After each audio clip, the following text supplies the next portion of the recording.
All right, let's talk about something you probably don't think about, but maybe you should: golf cart insurance.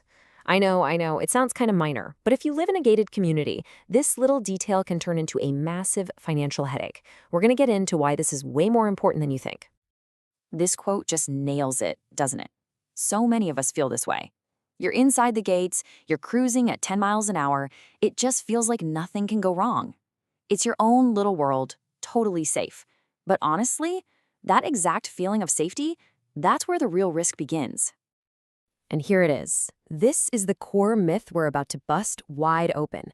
The idea that everything inside those gates operates under driveway rules.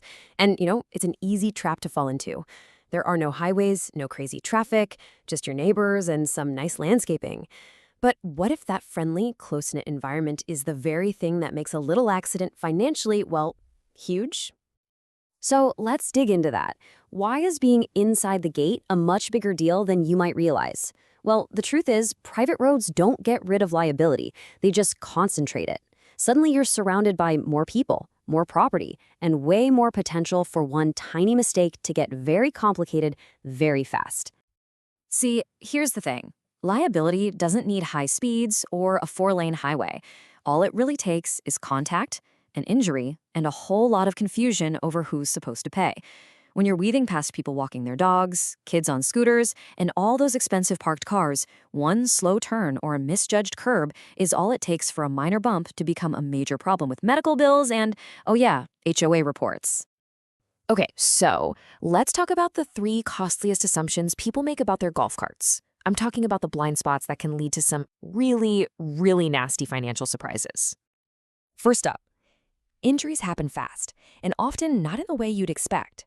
The data actually shows that the most common injuries aren't from crashing into something, but from falls and people being ejected from the cart. Just think about it for a second. Golf carts have a high center of gravity and, no doors. So a simple sideways jolt from hitting a curb can be enough to throw a passenger who isn't holding on tight, and that often leads to serious head or face injuries. The second major risk is what I like to call the dreaded coverage gap. So many people just assume, oh, my homeowner's policy will cover me near my house, or my auto policy covers any vehicle I drive. But the reality is that golf carts often fall into this weird gray area where neither policy applies, and that leaves you with a denied claim right when you need it most. When it comes to insurance, assuming you're covered is your worst enemy. Okay, I want you to look at this number: 25 miles per hour. It might not sound that fast, right? But in the world of golf carts, it's a total game changer. Once your cart can consistently hit speeds between 20 and 25 miles per hour, it can be legally reclassified as a low-speed vehicle. And trust me, that changes all the rules and what your insurance needs to cover. And this quote right here just says it all. It's so easy to fall into this speed creep. You add a faster controller, you upgrade the tires, and all of a sudden, your little cart isn't just a cute neighborhood cruiser anymore. Its risk profile has totally changed, and your insurance needs to catch up. Okay, enough about the risks. It might sound a little scary, but don't worry, now we're going to talk solutions. It's so easy to get lost in all the insurance jargon, so we're going to map out your options in a way that's simple, visual, and helps you turn all this confusion into total clarity. Let's look at coverage as a series of tiers. Think of it like a menu you can build on, okay? Tier 1 is the absolute bare-bones baseline, liability. That covers damage you cause to other people or their stuff. Tier 2 adds medical payments, which is fantastic for quickly covering injuries to your passengers without any drama. Tier 3 adds comprehensive, for stuff like theft or if a tree branch falls on it. And finally, Tier 4 adds collision, which covers damage to your own car in a crash. Honestly, if you ever carry guests, you should really start your search at Tier 2 or higher. It's just smart. Next up is the deductible. That's just the amount you have to pay out of your own pocket before the insurance kicks in. This little menu makes the trade-off really clear. A low deductible, like $0 to $250, means you'll pay a higher premium, but getting things fixed is super easy. A high deductible of $1,000 or more will lower your premium, but you'll be on the hook for all the smaller dings and scrapes yourself.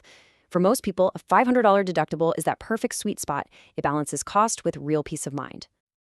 All right, you get the risks, you see the options. Now for the best part, a super fast, no excuses action plan to actually get this done.